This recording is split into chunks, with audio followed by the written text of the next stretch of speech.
to this beautiful Southwest region. So welcome. Here's a customary acknowledge to country slide. We're very lucky to be able to use this land that our traditional owners have been part of for many, many, many generations. So we're very lucky to have this opportunity.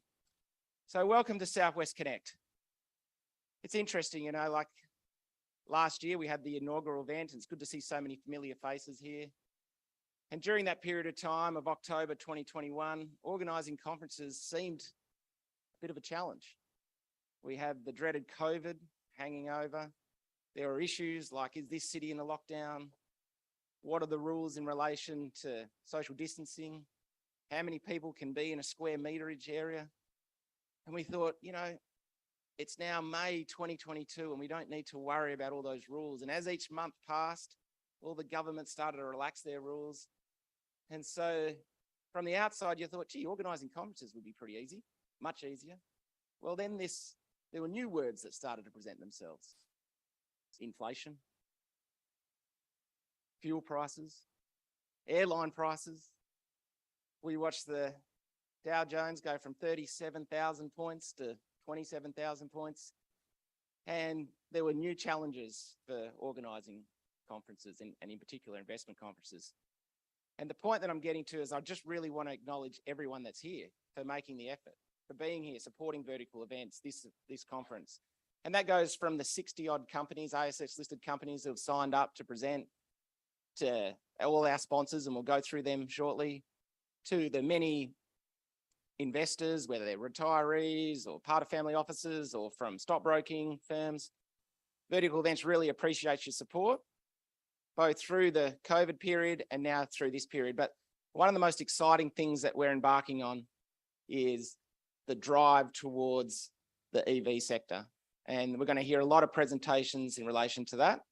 And we're going to also hear a lot of presentations in regards to a whole diverse range of companies that are listed on the ASX. That's another component to Southwest Connect that we're really pleased about. We've got biotech companies, we've got tech companies, we've got municipal cannabis companies. We've got it all covered today for you over the next 3 days. So make sure you sit back and enjoy the experience. Take the time to go down to the exhibition tables, have a chat to the people that are representing those companies. They'd really appreciate your interest and support. And you never know, there might be some great investment opportunities that you can pick up on over the next 3 days. But as I said, these conferences don't exist unless you've got some really great sponsors. And I want to kick off by announcing our major sponsor, Canaccord. We're really lucky to have such a great partner. As some of you may be aware, Canaccord has an office in Busselton. So that works well from driving this conference to their local clients that are based here. But I just want to acknowledge Chris, Webster, and also Jade and Emma and David. They've from the Perth office, they've been tremendous with making sure that they've got so many things organised when it comes to their function tomorrow night and encouraging a lot of their brokers and private wealth people to get down and support the event. So thanks a lot to Canaccord for that. Pleased to welcome the ASX over all the way from Sydney. So it's great for them to be supporting this. We've got Ajita and Giri and also James Rowe. And the ASX will be giving a presentation later today in this auditorium. And they're also sponsoring a COSEC seminar, which we're holding on Thursday. And that's designed for directors and company secretaries and executive assistants to get down to a room which is down near the cafe on Thursday and have a chat about all company secretary things. And then we've got Automic Group. Those of you who invest a lot, you'd get a lot of correspondence from the Automic Group. They're the share registry services for a lot of the companies that are participating. So it's great to have Ben Kay and his team here supporting. BDO, I can see Adam Myers up the back. Great accounting firm, very supportive of vertical events. So thanks Adam and his team at BDO. Jackie is here from Gallagher's. They're bringing their team down. They're also part of the COSEC function, so they'll be giving a bit of presentation. So for any insurance matters, make sure you touch base with Jackie and Gallagher's. The Lynn Partners, a New York-based fund, very supportive of vertical events. Next up, we've got Steinapag. It's great to have Toby Hicks and his team here supporting us. They're one of the big players when it comes to assisting junior mid-cap companies with their legal requirements, and they've been exceptionally busy during the IPO boom of 2021. It's great to have, I'm sure some of you have had a coffee this morning, so thanks to McKay Drilling for providing the barista coffee. And then we've got another drilling company, DDH1. They'll be, who'd be surprised that a drilling company is putting on some drinks at the end of the day. So it's good to have them supporting us here. And then all our media partners. So we've got a lot of sponsors, we've got a lot of companies presenting, and we've got a lot of people coming through over the next 3 days. So all we just want you to do is just enjoy yourselves, ask questions, get involved, interact, engage, and looking forward to a busy 3 days. And now I'll pass you on to Chrissy Morrissey, who's going to MC the next 3 days. Thank you so much, Jax. I am Madam Lash. It's lovely to have you all here. What a fantastic little arrangement we have with one another for the next 3 days. And we have got the best weather. Before I forget, there's one thing I wanted to point out to everyone that we don't have that we didn't have last year that we do have this year, and that is a marquee outside with a second barista and tables. So we want to make sure you really make the most of your trip down here. If you've come from anywhere else, you've come from Sydney or anywhere else in Australia, we want to show you what our beautiful Southwest is all about. You saw some of those fabulous pictures that our team put together in the opening. That surfer was actually Jed at the back. Stick your hand up, Jed. You up there? Where'd you end up? Where's Jed ended up? He's too busy working outside, is he?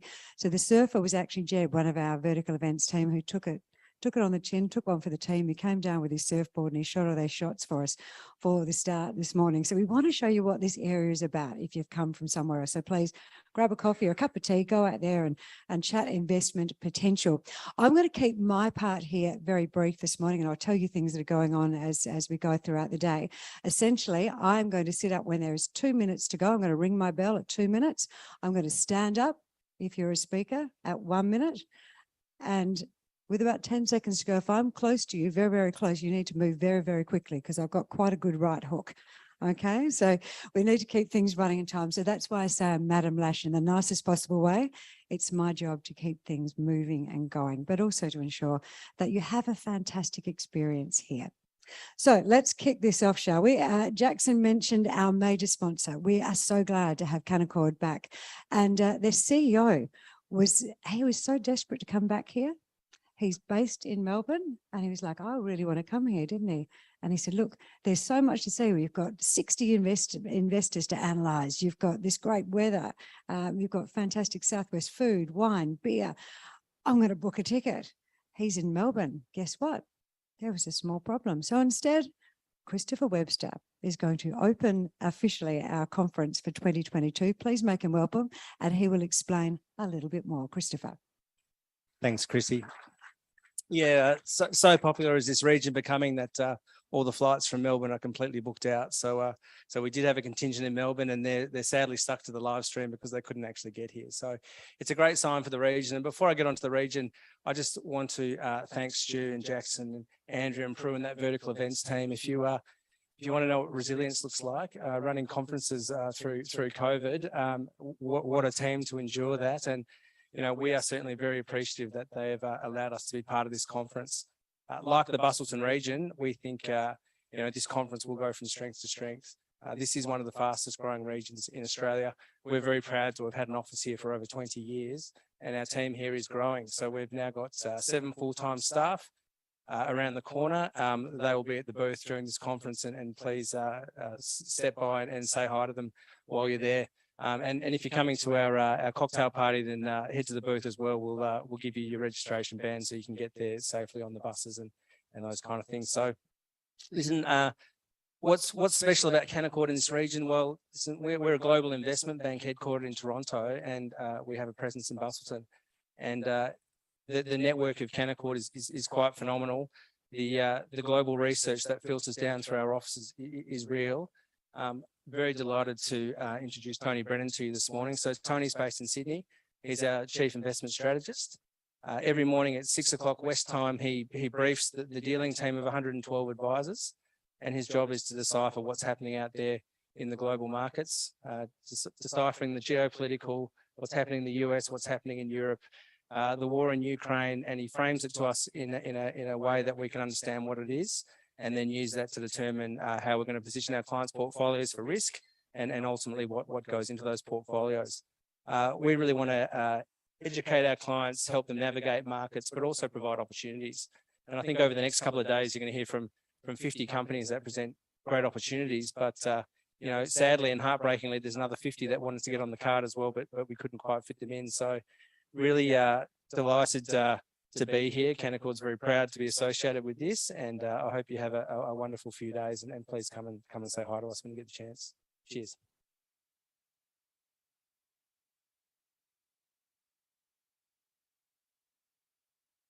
Thanks, Chris.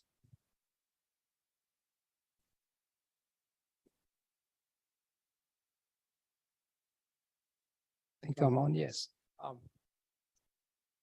Good morning, everyone. It's a pleasure to be here, coming from Sydney. A beautiful day here, which we haven't had that many of this year in Sydney, the past 12 months. I think my role here today is just to give you a bit of background on the global economy and the markets, you know, going into 2023. You know, because you'll be hearing from a lot of resource companies. So I'll give you some background to, you know, consider those companies. And I'm mindful of Madam Lash. I don't want to incur her wrath, so I want to make sure I stick to schedule.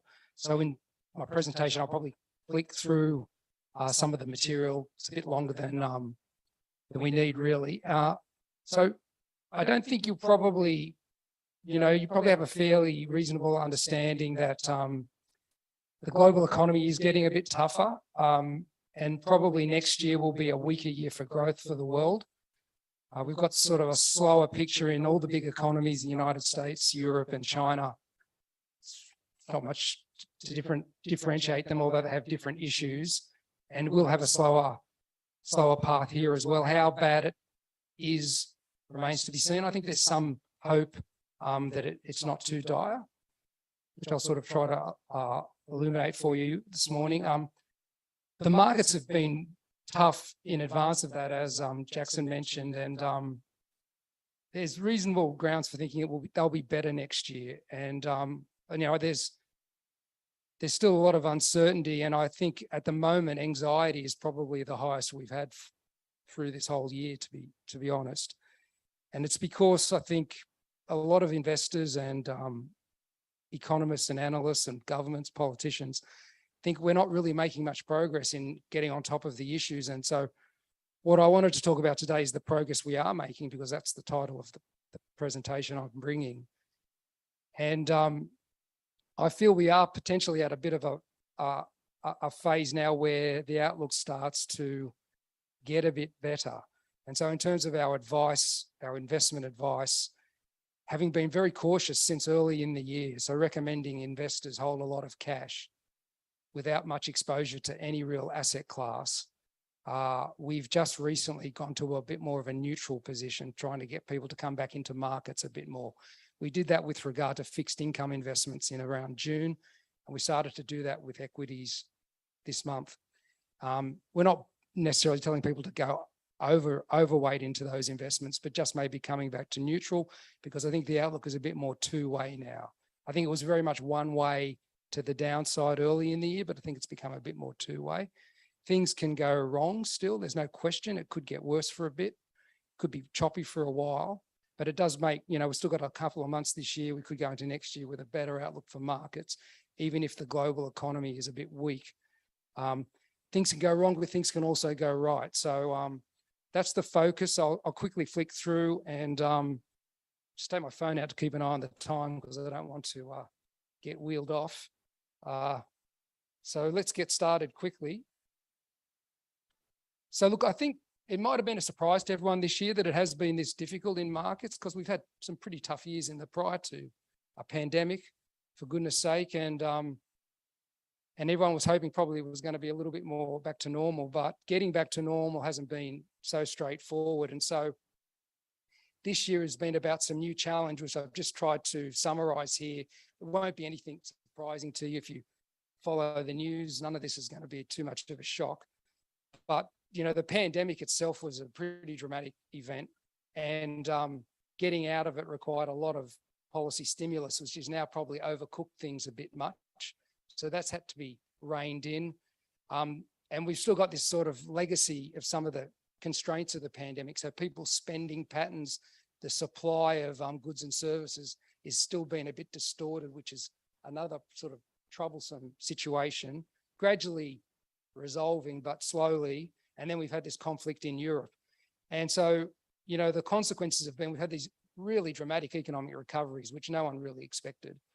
We've got this surge in inflation and we've had this big deflation in asset prices. So none of that should be a surprise to you, I don't imagine, but it's good to see sort of like a summary. That's what we've got. So look, inflation is the big issue and it's probably most problematic in the United States, and the rest of the world is kind of caught in their shadow, including us. I think the world's inflation is partly come from the United States. Like we've got it here. But if you want to go back to the source of it, it's probably the fact that they gave too much stimulus to the US economy. It was the best intentions, but it's probably overcooked things. And the demand for US goods and services from US citizens has overflowed to the rest of the world, and we've all got it. Europe's got it, Asia's got it, Latin America, and so on. And you can see here, I've got 70 odd years of inflation history. The inflation we're seeing is a little bit unusual. There was a bout of this in the 70s and early 80s, but outside of that, it's rare to have this kind of inflation in peacetime.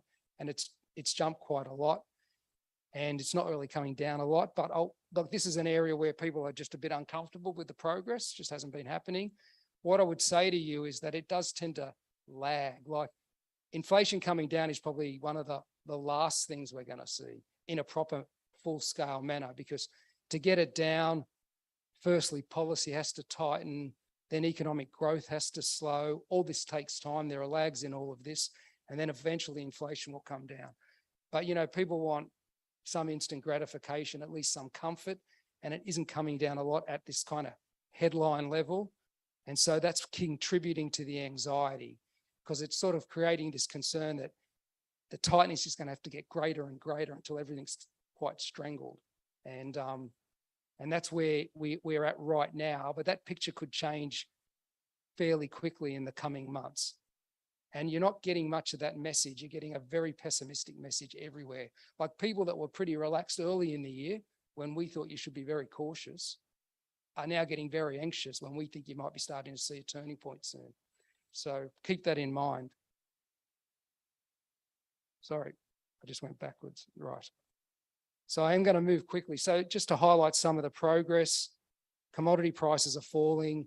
There are some areas of inflation moderating, and we've had a big adjustment in interest rates and in share prices, which is what we need to get on top of the situation. And for investors, although that's been extremely painful, it leaves a better position now for future returns. And so I just want to quickly review that and then talk about what comes next, why there's so much anxiety, but why that might resolve a bit more favorably than not.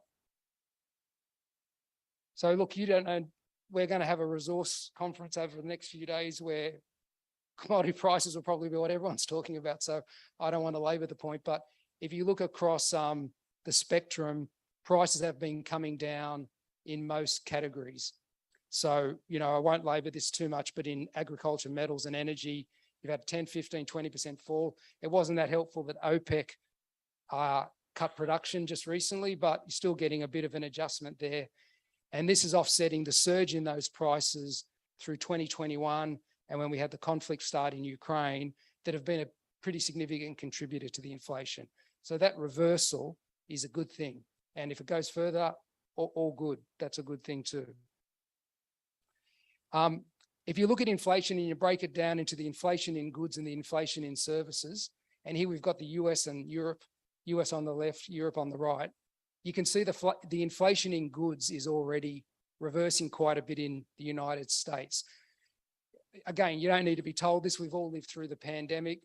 Spending was restricted, couldn't go out and engage in services like travel or hospitality. So everyone bought a lot of goods. Goods prices, whether it was cars or furniture or IT, went surging. They're now reversing. So that's a plus. The other problem was that the supply of those goods got restricted because of lockdowns and manufacturing companies being impeded. The prices of commodities went up, which drove the cost of those goods up. Freight, shipping was all a struggle. That's all getting better. And so we're seeing that improvement. But unfortunately for services, which is where everyone has shifted their spending to travel again and catching up with all those, nice experiences that we've missed, you're getting inflation going up there, unfortunately, at the moment. So that's partly why the problem isn't completely resolved. And look, I won't talk too much on the charts because we've got to keep moving, but you can see for yourself what's going on there. So it's not to say there's no progress. There is some progress, but it's not complete enough yet by any means. But it could keep coming. We don't know what's around the corner. More deflation in some of these goods would help the picture. And if the labour costs growth, which tends to drive the services inflation because it's mainly a people's business, if that starts to moderate a bit more, and I'll show you some evidence that it's already starting a bit, that's going to be a good thing as well. Okay, sorry, there's a little bit of info. This is probably the busiest picture, so once we get through this, you'll be fine. But I just want to show you the adjustments we've seen in interest rates. On the left, you've got the US markets, and on the right, we've got Australia. And so there's three sort of measures on each. We've got the central bank policy rate. In Australia, that's set by the Reserve Bank. In the US, it's set by the Federal Reserve. That's the bottom one. Then you've got the 10-year bond rate. And the reason I use that doesn't get as much attention in Australia, but in the US, it is a key interest rate at which a lot of borrowing and lending is kind of priced. For example, in America, mortgages are generally fixed rate. They're for 30 years. So these long-term rates have a big influence on the housing market. Same in the debt, corporate debt. A lot of it takes place at 5-year, 10-year fixed. These rates matter. And then you've got the equity earnings yield, which is basically the company earnings or the aggregate earnings of the listed companies relative to the prices. It's the opposite of a price earnings ratio. It's upside down, but it makes it comparable to the interest rates. Anyway, the simple takeaway is they've come up a lot. If you look at, for example, the United States, the red line is back to where it was 15 years ago, which is about where it was in normal time. So we've had a fairly big normalization. And the importance of that is history shows that will start to unquestionably slow things down pretty soon. Just takes a little while. You've also seen the adjustment in the stock market, which has driven that yield measure up as well. And the same in Australia, pretty similar sort of scale of developments. Now, these might go a little bit further, particularly with the policy rates. The central banks are telling us there's more to do, but it wouldn't be a surprise at all for that to have run its course either late this year, early next year would be what we'd be thinking about, because by then you will have had, by historical standards, a pretty significant change in the financial conditions to help address inflation. And so if you just do look at the price earnings ratio of these markets, they've come down a lot. And this is the inverse of that earnings yield. And in the American market, it's back to a normal type of ratio, 15 times earnings. And in Australia, it's even a bit lower at about 13 times. But that's partly because I think the market feels that the resource company earnings are a bit elevated by the still fairly high commodity prices. So look, a lot of progress that you won't really get many people who are bearish making much of, but I think it's pretty important. A lot of pain had to be absorbed to get that progress, particularly in the financial markets. What comes next? Okay, well, so I'm going to just run through these things before I wind up, and then maybe we might have a minute for questions. But what we've seen in the last month, which hadn't been there earlier in the year, was a real escalation in the volatility. Some people refer to it as turmoil. I'm going to talk a bit about that. That is a what do you call a downside risk? There's a risk that sort of doesn't settle down, and then that's sort of something that might go wrong in the system.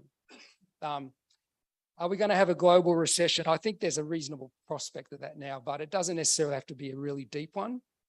I'll talk a bit about that. It could be a deep one if there's a miscalculation, and definitely can have a miscalculation. And I'll show you some reasons.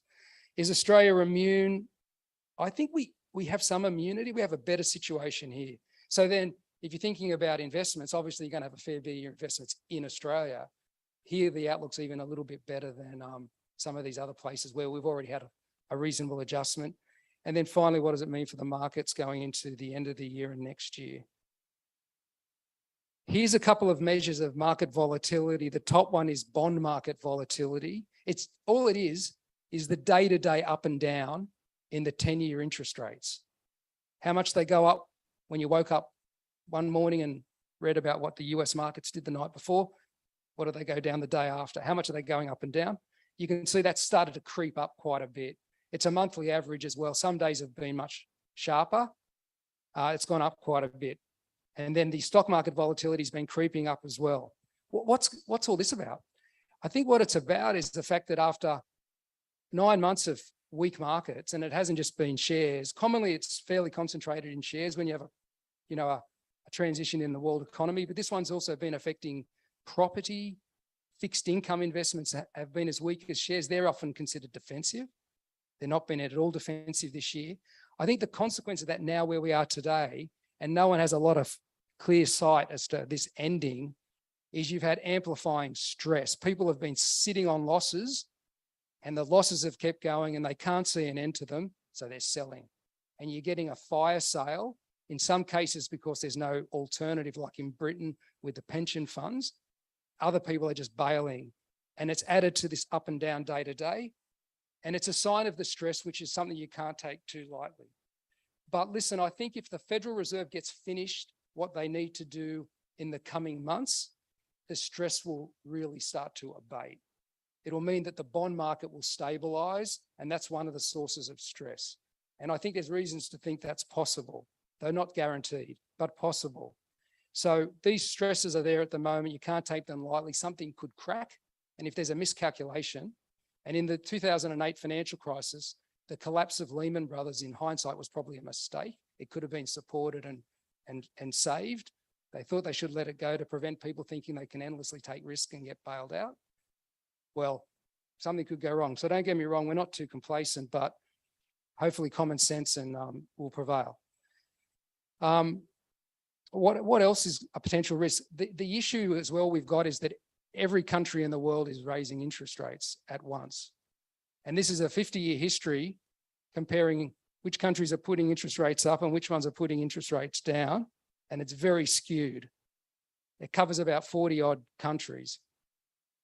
The question is, are they all aware of what each other is doing? Probably not. Although encouragingly, the Federal Reserve, the deputy chair recently in a speech said very mindful of what's going on elsewhere. So there's a potential coordination problem here, lack of coordination, because each country's tightening will spill over to the other countries. So that's another risk at the moment. But again, what's tending to drive this is this sort of rapid escalation of interest rates in America has driven up the US dollar. It's driving down all the other currencies, including the Aussie dollar. And that sort of brings the inflation more into the local economy. So all these other countries are trying to prevent that by responding to the American tightening. The only country that's not really doing much of that is China, because they could use a bit of support because they've got their own issues. So when the Americans slow it down, I think this risk will abate as well. Okay. Why will they slow it down? So people are anxious because there's no let up in inflation, no easy wins yet. They're also anxious because there's not much sign that the US economy is responding much to these higher interest rates.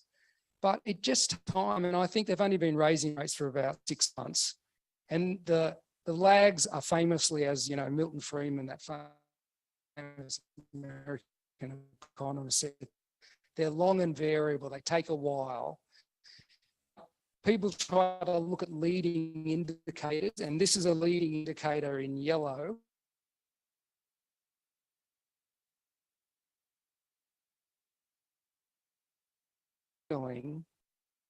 The growth is going to go backwards at some time in the next 12 to 18 months. What this leading indicator is the yield curve. It's the difference between the 10-year interest rate, which is a rough estimate of what people think is the normal long-run interest rate, and the 2-year interest rate, which is the one in the next couple of years. And at the moment, the 10-year is less than the 2-year, which is just a simple measure that says things are really tight at the moment. Is that going to slow things down? And the history says it will. And there's no exception in post-war, this indicator has not been wrong. It doesn't always get the quantum of the weakness, but it tells you there's going to be weakness. And the Federal Reserve is not naive enough to not be seeing this sort of thing. There are other leading indicators. Just overnight, we had a housing market sentiment index, which was tanking big time. So it wouldn't be a surprise at all for very soon the Fed to try to slow it down. They don't want a train wreck if they can help it. Do they need to have a train wreck to get rid of inflation? I think the answer to that is no. They probably do need a bit of a recession, but not a deep recession. And I'm coming towards the end. And this is one of my last charts, but basically what this shows you is something, if you did economics at uni or anywhere, to get inflation down, particularly wage inflation, you tend to have higher unemployment. Makes the labour market looser, means there's more people to hire, don't have to pay as high wages. And in America, it's a pretty consistent relationship. So just to show you, to get the wages growth, which is brown, down about 2 to 3%, the unemployment rate, which is in green, probably has to go up 2 to 3%. And that is about the scale of their challenge. So 2 to 3% would take them up to about 6 to 7%. But it's not the 10% of the financial crisis or the 15% of the pandemic or the 25 to 30% of the Great Depression. It's what you would call a moderate recession. And that's probably the most likely outcome if you think the Federal Reserve knows what it's doing, they can read all this and they see what's needed. It could turn out better, it could turn out worse. You can already see with the brown line, it's rolling over a bit, so the wages do seem to be coming down. And we're seeing vacancies, job vacancies are already starting to fall quite a bit. So they're making progress. The task is substantial but manageable. It could still keep getting away from them. There's no guarantees here, but equally, you could get some things go their way, and that would help make an even better outcome over the next couple of months. But I think the base case is they're not going to keep cranking up rates like this for a whole lot longer, and that will take some stresses out of the system and get us closer to some success. Even if they don't get on top of the inflation altogether in the next 12 months, they just get it down to something more manageable and then just keep fighting it gradually over time. That's a possibility.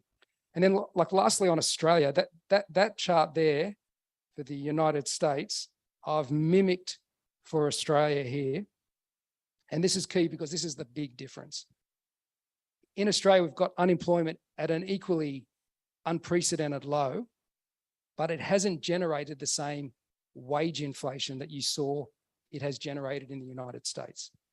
And so we don't have this underlying inflation problem. We've got a headline inflation problem largely because of global inflation. If we don't let that get out of hand and we don't get a big catch-up round of claims by workers, and it's so far from what I can tell with the Labor Party and the union movement and businesses, common sense is prevailing. Everyone realises it's going to have to just take about a year of like tougher cost of living. That will help us get to the other side without necessarily having to have even the sort of downturn that the Americans have to have. So for example, if they need unemployment to go up by 2 to 3%, we probably don't need it to go up by any more than half that at the moment.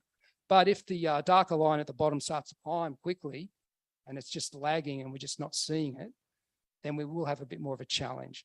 So for our capital markets, for our economy, we should be looking at a better path at the moment into 2023 than even for the US capital markets and the global capital markets and the economy.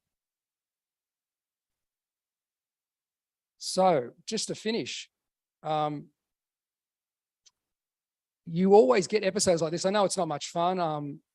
It's been a pretty tough year. I haven't found it very easy myself, and it's always a lot nicer when markets are generating strong returns.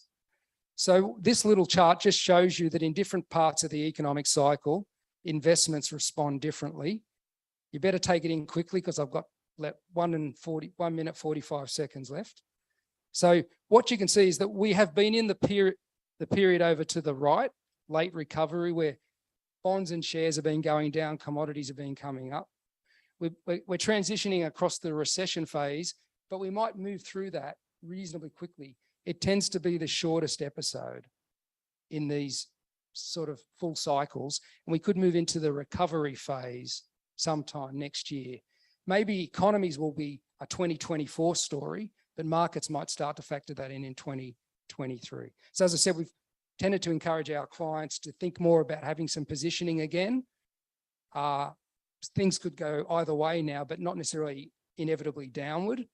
And we've just published our quarterly Australian Investor magazine. And if you want any more color on that, our actual specific portfolio advice, it's all there. You'll be able to pick up a copy from our booth. And that's probably going to get me finishing right on time, which I'm really delighted about.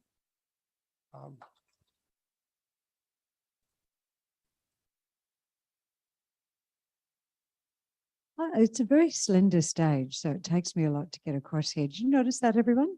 It's a very slender stage. I had to jump on the front. You came over here yesterday from Sydney, managed to squeeze on a plane. You're not staying for the rest of the day. How long are you going to stay for, Tony? I have to be back at the airport in Perth by about 1:30. So 1:30. So how much longer are you going to stay for? as long as I can. All right. Okay. Do you want to flip? I'll give you 2 minutes for a quick question. Anyone got any questions out there that you'd like to ask? All right. We're going over here. Let's go to this side. Introduce yourself first. Say hello to everyone and ask the question. Hi, Mark Keane from Precision Exploration Drilling.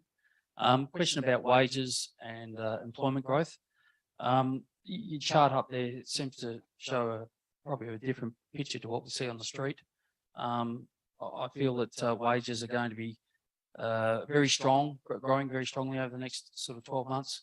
And employment, I don't see any reduction, any growth in the unemployment rate. Your comments, please, as compared to your chart. Any increase, you think? In unemployment? Correct. Yeah. Oh, yeah, there's nothing yet. I mean, in fact, I think today's Wednesday, right? Yeah. There's a labour force survey tomorrow for September. So that we'll get another reading. That's the monthly one from the ABS, Bureau of Statistics. Yeah, you're right. It hasn't kicked up yet. Job advertising has started to plateau and has actually come down a little bit. That's a good indicator of what will happen to unemployment pretty immediately. So it's just a matter of time. Interest rates have been going up. It takes a while for that to flow through to borrowers. The banks have been telling us they don't even change people's repayments for a few months. And then we've got a lot of people on fixed rate loans that won't get reset till next year. But it'll slowly take its toll. And other things are going on, like asset values are down. So look, I think you'll get that effect, but not straight away. The wages growth, you might be right, it might accelerate a bit more. That's the risk. It is a bit of a slow moving system because you have such a big part of, about a quarter of it is enterprise bargains, which they roll over slowly because they're 3 years generally. And so it might be more incremental. But it is the uncertainty, but at the moment it doesn't look too bad. And I think we've got a reasonable chance that it'll be okay. But I take your point. There are a lot of wage pressures, particularly some areas more than us, probably over here in resources. Yeah, just a quick one. Lindsay Dudfield, Jindley Resources, with the interest rates potentially starting to taper in the US exchange rate, US versus Australian dollar.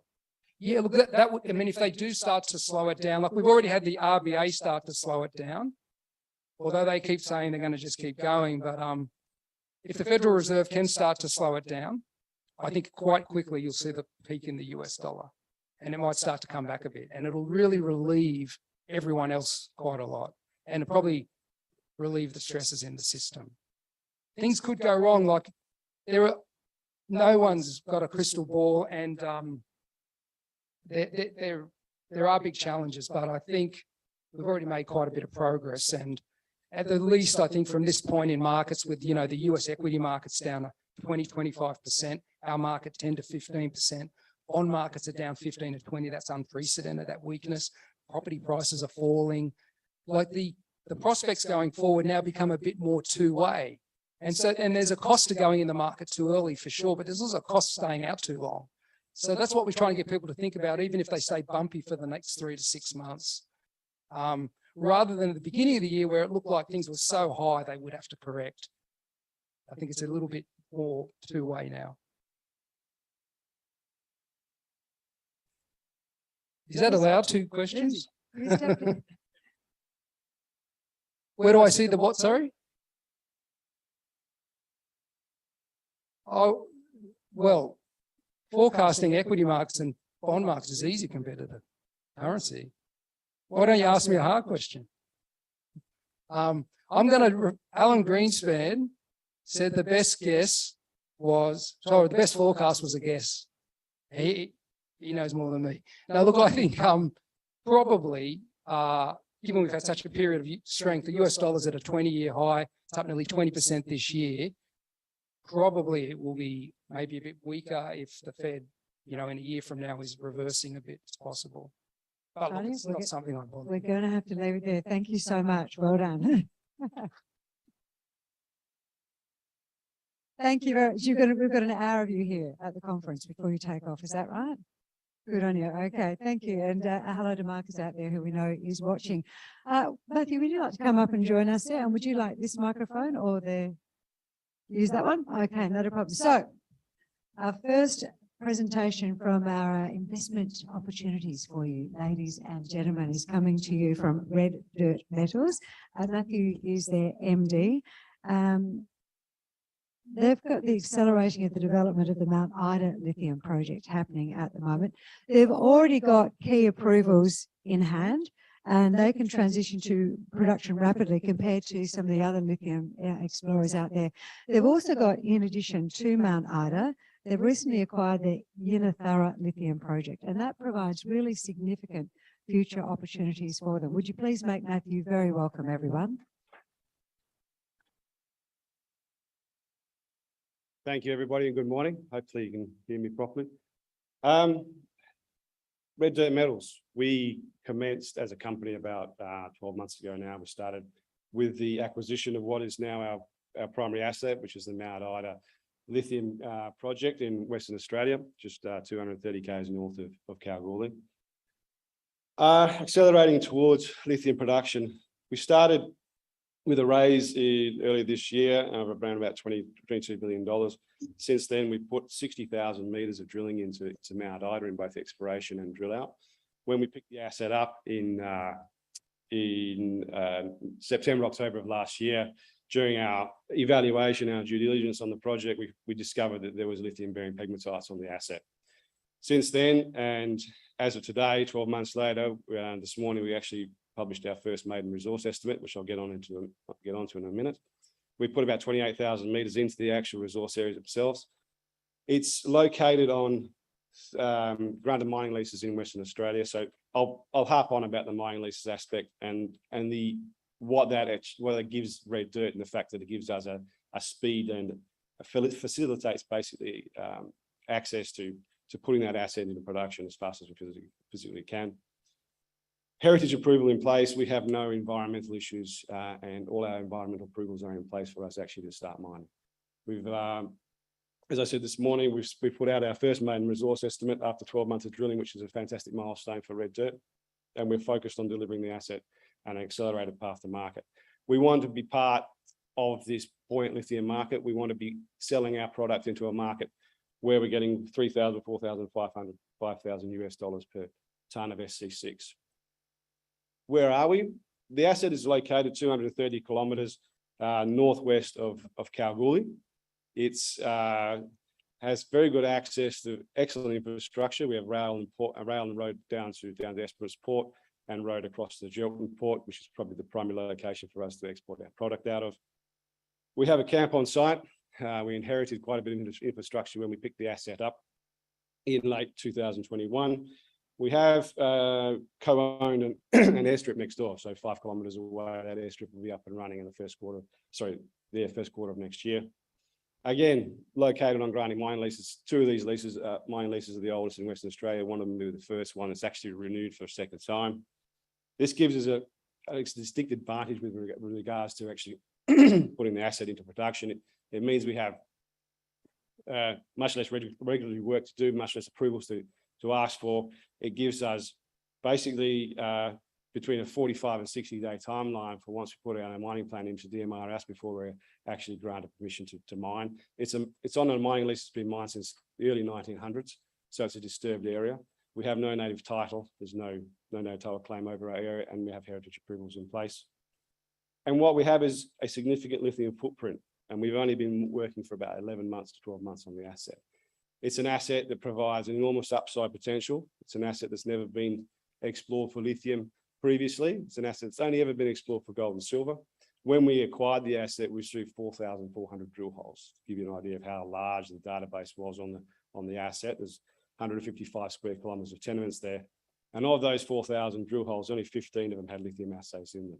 That's what initially gave us the impetus to go and actually search for lithium. We've done our exploration bit back to front at Mount Ida. We've basically drilled out areas of 2 to 3 known positions of pegmatites. And now what we're doing is going back and actually doing systematic exploration over the rest of the project area. Major milestone for us today, this morning, our first maiden mineral resource estimate. Mount Ida has approximately 13 million tonnes of 1.2% Li2O, containing 148,000 tonnes of Li2O metal, Li2O, sorry, and tantalum grade of 207 ppm, so a good tantalum grade as well. You can see down the bottom of the slide there, that's the two 3D models of the sister sand, which is the pegmatite on your right-hand side, the larger one, and then the antimony pegmatite on the left. The pegmatites are dipping between 45 and 60 degrees from surface, up to 35 metres in thickness. They represent a possibility or potential for both open pit and underground extractable resources. At the moment, we are now moving as fast as we physically can on two fronts, primarily looking at the possibility for us to develop a DSO project, which is similar to what other juniors have been doing in the space over the last 12 months, and also running a full scoping and pre-feasibility studies, which are now commencing this last quarter.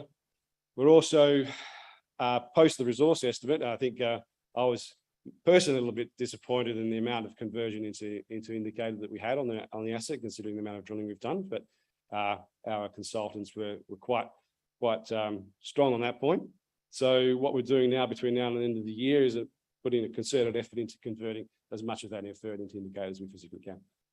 We've probably looking at around about another 8,000 metres of drilling that we need to put into the asset to bring those inferred category material up into indicated, and we'll be releasing an update on that resource as soon as we physically can. Again, they're located on grading mining leases, as you can see in the background. That's the old tailings dam at Mount Ida sitting at the surface. So us going in there and putting in the mining operation will only, one, clean up the area, and also we have no regulatory issues when actually moving forward with those approvals. The sister sand pegmatite. The sister sand pegmatite is probably the main pegmatite on site, and will form the basis of any future mining activities and the upcoming PFS and scoping studies. The sister sand pegmatite itself is around about between 15 and 35 metres in thickness. The grades are up to 2.5% Li2O. If you have a look at the central section from about 250 metres to 100 metres below surface, we have a slab of mineralisation there with an average grade of around 2% Li2O. There's 3.5 million tonnes of indicated material in the sister sand antimony pegmatites. These will form the basis of what we see is going to be the early years of production. The mineralisation is going to be accessible from an open pit operation. At the moment, we're looking at probably a 50-50 split between an open pit and underground. We have a mining study underway. The results of that mining study will be published in probably the next 4 weeks. In conjunction with that mining study, as I said previously, we're looking at the options of producing a DSO product and selling that to market. We have an in-house lithium expert who joined us earlier this year. Mr. Gao here came over from Mitsui. His primary objective in the next 2 to 3 months is to see what appetite there is in the market for a DSO product, to see how quickly we can get this asset into production and how fast we can actually we can make that transition from explorer developer into actually producer. If you walk out of the building today, and there probably aren't many 7-story buildings in Busselton, but if you do walk out and actually find one, that gives you an idea of the sort of thickness of what you're looking at with regards to the size of these pegmatite bodies. One other good aspect about the sister sand pegmatite is we can be very selective. We have no internal waste in the product, so no requirement for us to all sort on the material that's coming out of there.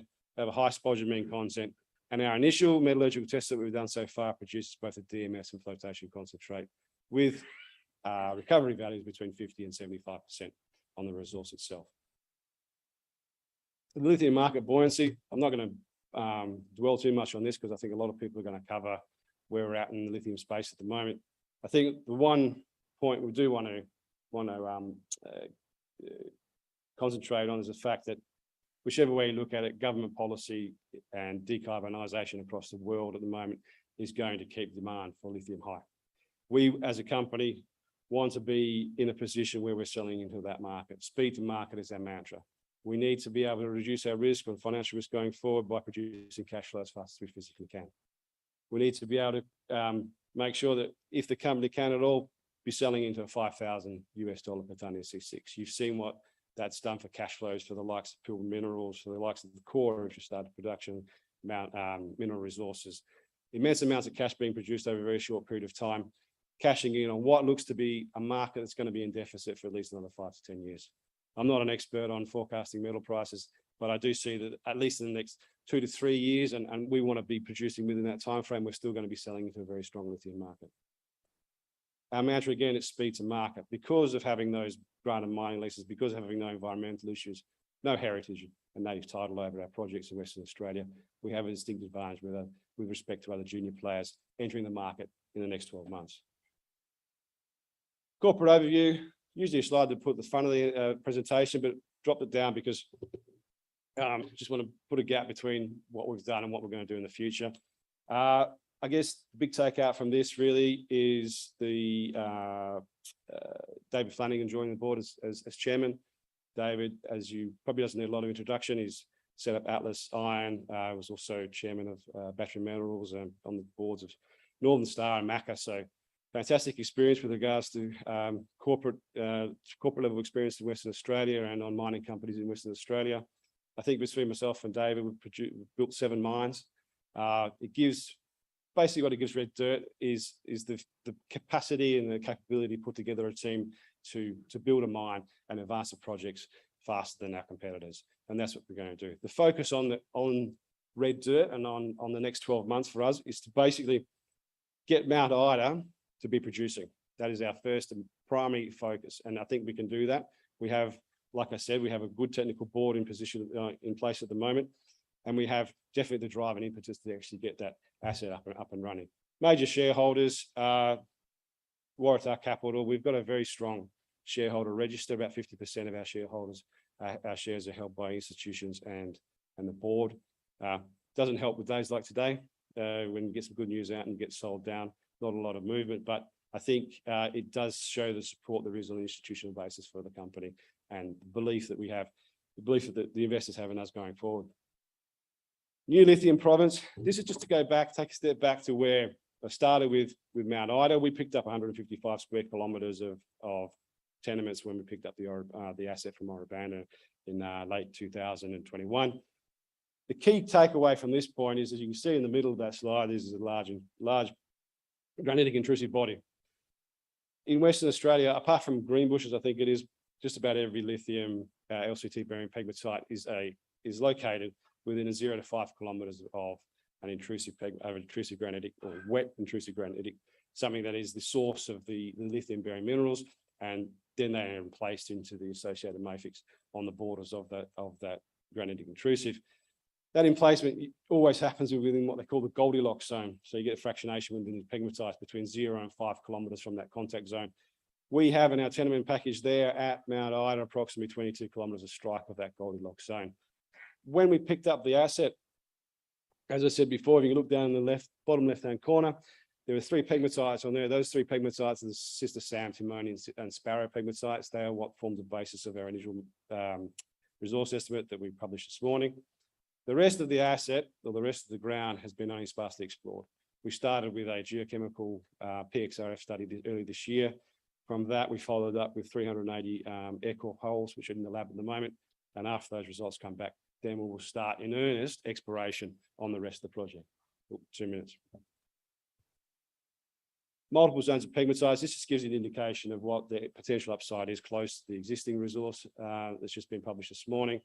Down on the right-hand corner, you've got the Sister Sam, which is 5 to 7 million tonnes of pegmatite. Then again, 4 to 5 million tonnes of antimony, and the Sparrow North project, which was only found 4 months ago.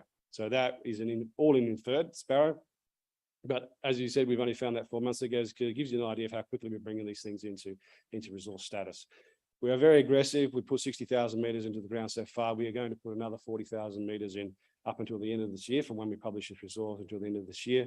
Then we start on regional exploration in what is probably the most exciting thing that's happened to the company besides the resource estimate, which is the acquisition of Unithara.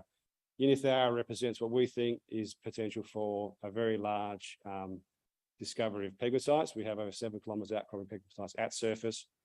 The Unithara project has 520 square kilometres of tenements, and one of the main aspects of it, again, was being able to secure a tenement package over what we call the Goldilocks zone. If you have a look at the image there, 500 metres down left-hand side, there's only been 34 drill holes put into this asset. We start drilling in early November, and hopefully we have both visuals and assay results in December of this year. It's the right mineralogy, up to 35 metre thick pegmatites. Of the drill holes drilled to date, the 34, 15 of them came back with spodumene in them. We've got assays up to 25 metres at 1%, and it's only been drilled to 100 metres below surface. Thank you very much for your time, and I'll hand you back over to Chrissy.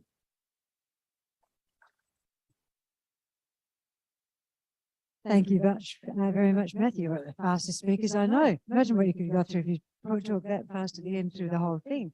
But we can come and talk to you in the booth, and that's the big thing about this, is we're giving you the chance to have a chat with our speakers and connect with them. Andrew Ferrier, you're just sneaking up here, are you, sir? Have I invited you up here yet? That's all right. Good. Go stand over there. That's all right. This is Andrew Ferrier. So Okapi Resources is next up on the stage at Southwest Connect, and they're giving themselves a bit of a dominant position over in the US at the moment, as the US and Canada goes towards that zero net carbon emissions by 2050. So a dominant uranium position. I should have headlined that one, shouldn't I? So this is Andrew Ferrier. He's the Managing Director of Okapi, and he's here today to share with us the company's very exciting progress. Please make him welcome. Well, thank you for that very kind introduction, and it's great to be here at the conference today. 15 minutes isn't a lot of time, so I think there's a few really key points I want to get across to people about what the story of Okapi Resources is. So very focused on uranium in North America. We essentially have a very substantial asset in the Tallahassee uranium project, which is in Colorado. It's 50 million pounds. It's a big asset. It can get bigger. We also have 60,000 hectares of exploration properties in the Athabasca Basin. And for people who don't know, the Athabasca Basin is sort of the elephant country of the uranium space. It's where the highest grade, biggest deposits exist for uranium in the world. And on top of that, we also have a gold project in New South Wales, which we just finished drilling out and had some pretty spectacular results on. So we have a lot of assets. We have a team that knows what they're doing. My background is in mining private equity. I spent 6 or 7 years living in North America, where I was directly responsible for pretty sizable uranium investments we made in that part of the world from sort of 2011 to 2018. I was actively involved in the US uranium space. Brian Hill came on, the chairman, very credentialed, highly experienced mining executive based in Denver, Colorado, which is close to our assets. He was, ex-CEO of Newmont, very established guy. Got Jim Villeneuve as well, who's based in Colorado. Basically, he was working with me on the Reno Creek asset, which we took from sort of pre-scoping study, pre-resource all the way through and received the final sort of NRC permit on that project. So we've got the team that's actually, very few people have actually taken a project from that position and got it permitted in the US over the last couple of decades. So we've got the team, we've got the assets. Our market cap today is relatively modest, it's sort of $35 million today. We've been very active on our assets over the last 6 months. Got really good substantial inside ownership, which I think is really important for shareholders looking in and trying to understand the alignment of the management team going forward. But I always like showing pictures. In the top right-hand corner is our geologist in the field up at our Noonan and Perch projects in the northeast of the Athabasca Basin. We recently put out the summary of the findings of that summer field program. Very exciting land, very exciting position, sort of working very aggressively to hopefully go and drill those targets out as soon as possible.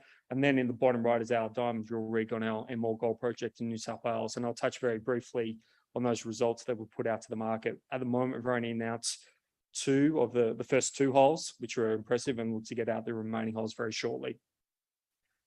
You can't talk about uranium without talking about geopolitics. It's as simple as that, and why you want to have assets in the US. And basically, this is probably the best slide that sums it up, where the US is at the moment. And a lot of people don't really understand this in Australia, but nuclear energy still accounts for 20% of all the energy produced in the US, which is a big number when you think of the size of the US economy. But probably more importantly, it's 50% of their clean energy. So all the money they put into solar and wind over the last decades, which is billions and billions of dollars, nuclear energy is still 50% of their clean energy. And this is a country that is completely committed to clean energy going forward, and is completely committed to basically electrifying their entire, every car that's driven in the US. So this means that they're going to spend a lot of money building out and maintaining their nuclear reactor fleet. So the US consumes more uranium than any country in the world, but for a long, long time has produced very little uranium themselves. And this wasn't really a problem or a major concern for the administration until Russia invaded the Ukraine, and the US administration woke up and found out that they were actually importing and reliant on nearly close to 50 to 55% of all the uranium coming into the US comes out of Russia. And this is not a good position for the US to be in. They were very quick to ban the importation of oil, gas, and coal after the invasion, but they didn't do it for uranium because they couldn't. So what they're effectively doing is a whole bunch of policies coming out. They pumped $6 billion into the nuclear reactor fleet. You may have heard of something called the US Inflation Reduction Act. It was a green energy bill. It pumped $40 billion into the nuclear reactors. So there's no economic reason why these reactors will shut down over the coming decades. And what they need to do now is incentivize domestic production. And that's where we sit with our projects today in the US. So our main, and this is a sort of a peer comparison. It's not entirely apples to apples. We've got a selection of assets, obviously in the US and Canada, and gold assets in Australia, but it gives you some sense for £50 million in our Tallahassee project, our market cap today. There's a lot of room for us to grow in terms of our valuation. This is our Tallahassee project in Colorado. It is one of the biggest uranium deposits in the US. It's been extensively explored and drilled and worked on in the past. Back in the early or late 1970s, early 1980s, a full-blown mine permit was approved on the Hanson deposit, which you can sort of see down there to the south, where the most concentrated drilling is. But the key reason why I show this slide is just to give people a sense for the size of the district. We have 50 million, well, 49.8 million pounds there today. The entire district is probably closer to 90 million pounds. 90 million pounds in the US, given everything that's happening in the uranium space, is going to be a very strategic position for Okapi moving forward. And the other reason I show it is just to show how much work is being done on this project. Over 2,000 drill holes, 350,000 meters. We're blessed to have nearly all this data. So the replacement cost to redo that work today would be obscene. We're obviously blessed to have that data with us today, and we're looking to actively progress this project moving forward. Some of the geology I won't spend too much time on, but just to give you the sense, it's shallow, it's high grade, it's thick mineralizations. It shows all the sort of key, when you're looking at projects, it shows all, sort of ticks all the boxes of what takes an asset at this stage, and what, is something that's going to be put into the production going forward when the uranium price moves up from where it is today, which inevitably has to do. We also have these projects in the Athabasca Basin. We picked these up earlier in the year. We picked up 6 different projects. We've already got a drill permit on Middle Lake project, which you can see out here on the left or on the west of the Athabasca Basin. That's only 3 miles away from the old Cluff Lake mine, which produced close to 70 million pounds. 15 k's away from Shea Creek mine, which has just gone under, which UEX was in a JV with, which has been bidded on and taken out by UEC.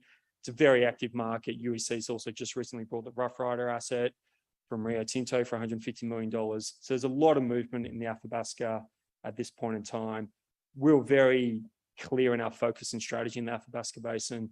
As you can see, nearly all our assets are on the fringe of the basin, which is important for us because it means we can actually drill into the the contact of the basin or the sedimentary unconformity and the basement rock with relatively shallow drill holes. I'm talking the first 50 to 150 meters. So drilling in Athabasca can be expensive. It is a remote part of the world. So being able to drill effectively and drill out your drill targets, for the hitting your targets, but the shortest amount of meters is really, really important. But we're very happy, working very hard on the assets. This is the Noonan and Perch projects. Been really interesting sniffs of uranium. There's two real clear conductive trends that run through this claim package that we have. It's a pretty substantial claim package. We've been focused out on the sort of eastern portion, really in terms of sitting there on the basement rock. We went out there and got our geos really active there. They were basically 3 weeks in the field, running around, basically taking geochem analysis, a whole bunch of rock samples. And that's really just allows us to home in and focus on what our drill priority targets are going to be. And we're in a process now of really keen to go out and drill these deposits. And this may seem a little bit contradictory, but the best time to actually drill these deposits is in the middle of winter when it's completely frozen over. It just allows easier access rather than in the summertime where it's effectively, think of as a lot of low-level swamplands and it's very hard to actually move drill rigs around. So drilling in the winter is the focus here. This is our Middle Lake project, which I won't spend too much time on. So I mentioned we had our Tallahassee project, 50 million pounds. We've got our Athabasca assets, pretty substantial claim package there. Very keen to continue to progress those assets.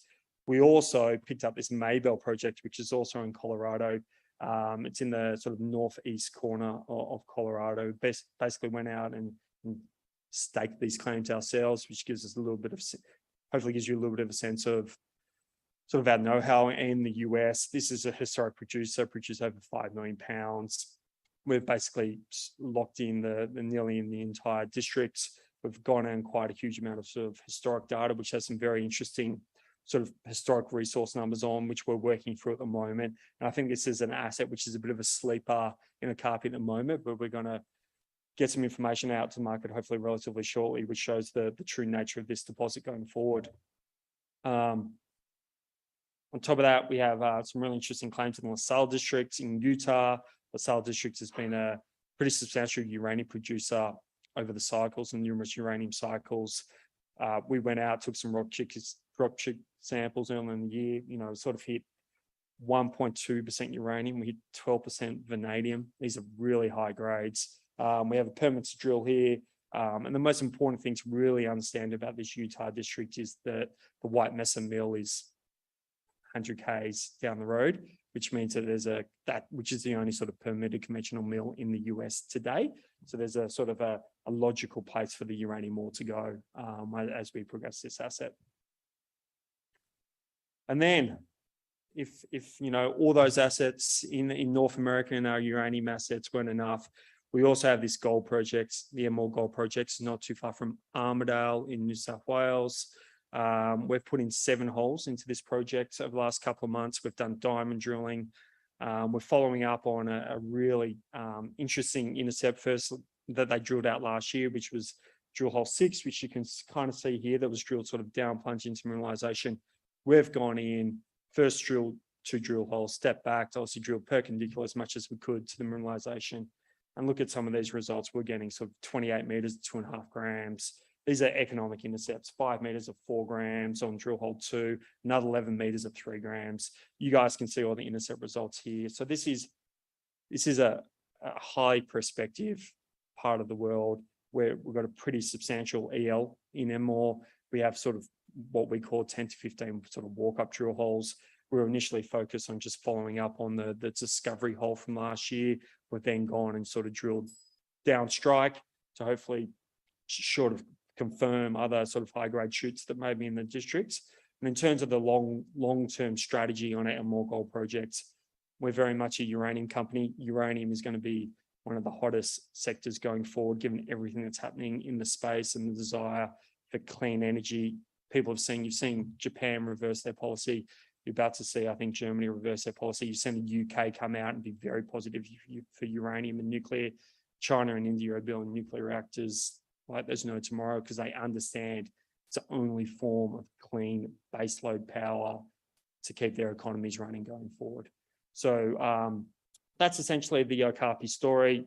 Hopefully I've articulated to you sort of what the team is, what the team's done, what our strategy is, and why it's important to be in the uranium space, particularly in the US with US assets. So I appreciate listening to the story and happy to answer any questions.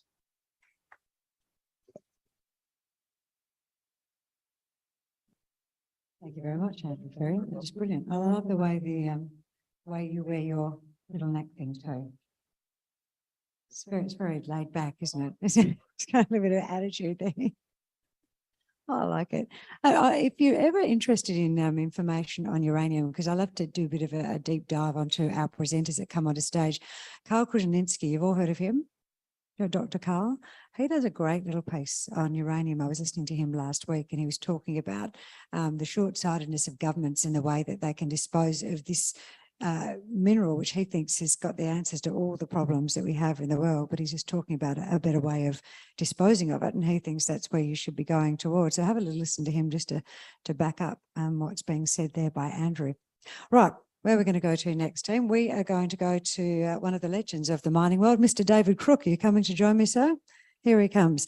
So David is here representing Charger Metals. Now, they listed over 12 months ago and their geoscientists had generated some quality new drill-ready targets on each of their 3 company projects. It's a really exciting time for the company and they're awaiting approvals before the rigs start turning both on. You've got Coates, and what's the name of the other one? You've got Coates and, yeah, 2. So those 2 ones. So this fellow here, come and join us on stage, David. If you haven't met him before, he's got over 40 years of experience. He's a wealth of knowledge, and this is a really interesting project. Please make him very welcome.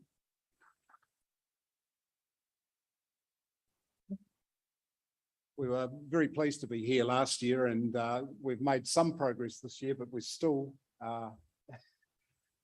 mining exploration, I should say, in Western Australia is a lot of moving parts. We hear stories about people. Actually, I might use the thing. This is pretty fancy. Thanks very much. It's a lot of moving parts. First of all, you need tenements, you need people, and you need, well, a supportive government to get you going places. And I suppose the last 12 months, all of these things are moving. We've had the ability to put together a particularly good team of people, and that's help us to get to this point. The government processes are keeping us very, very well frustrated. A lot of my grey hairs. My wife said to me during the week, David, when you went to the barber last time, he cut out all the black hairs. Well, I can tell you it's been the government and the agencies that have caused that. Anyway, that aside, we have 3 projects, as Chrissy referred to.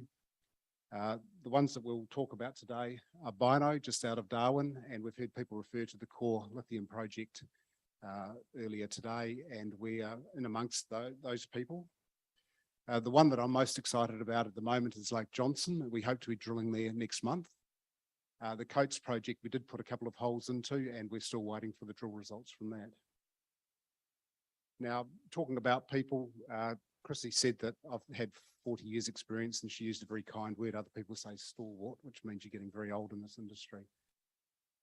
The fun that we've had over the last few years, though, she referred to us being in the lithium space for quite a while. The team around us discovered the world's only specifically cesium deposit. So when people talk about LCT pegmatites, there's the lithium, of course, which we hear about. The cesium, nobody ever hears about. And then tantalum is often a byproduct in these things. But we had a lot of fun putting together a cesium mine. After that, we did discover a spodumene deposit, and that will come into production with another company at some stage.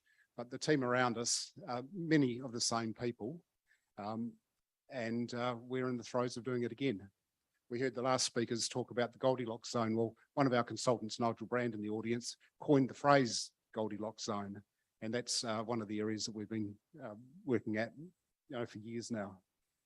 Other people, Terry Gardner is a well-known stockbroker.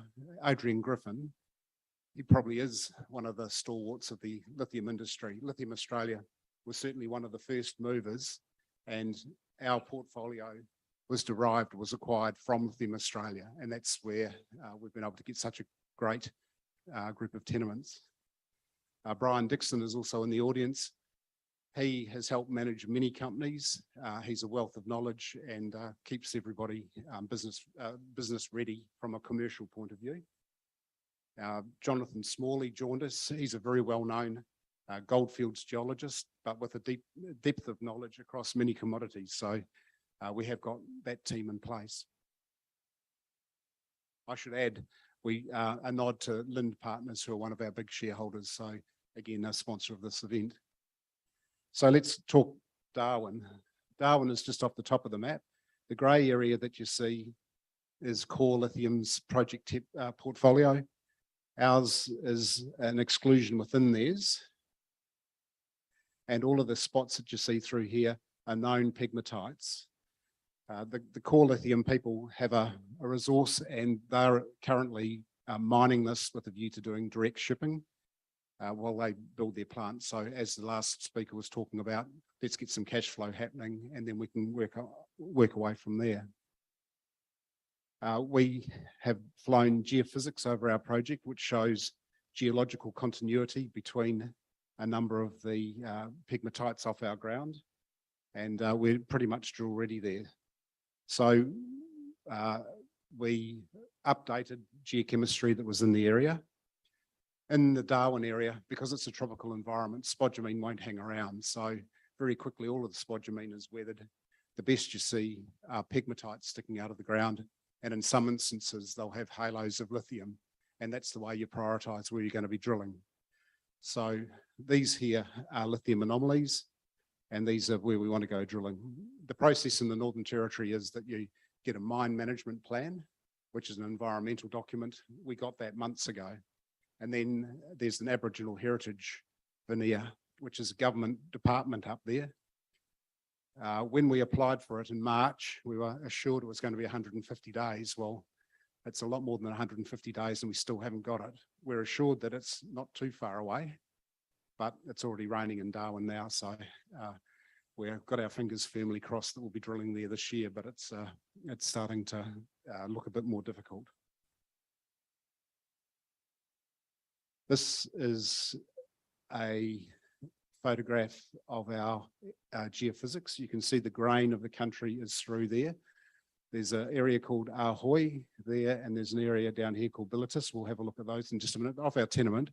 But the reason for showing those is that these are quite nice spodumene discoveries by Core Lithium. So it just reinforces the fact that we're in a spodumene field.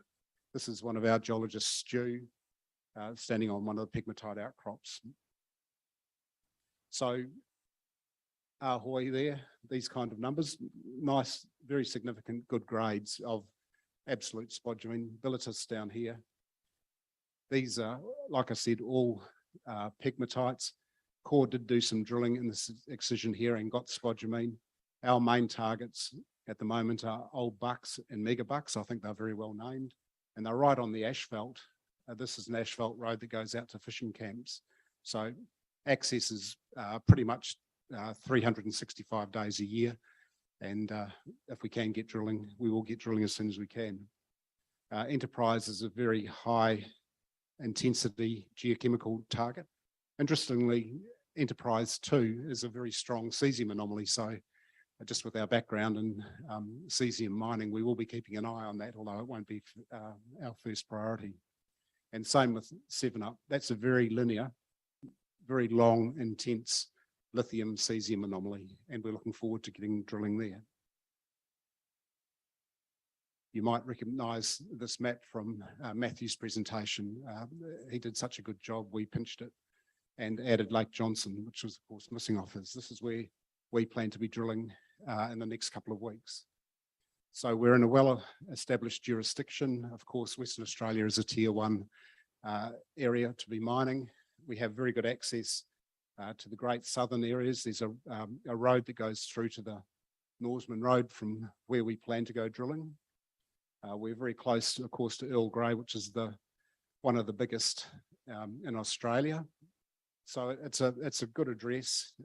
These days, a lot of spodumene is known through these areas, and we hope to extend on that.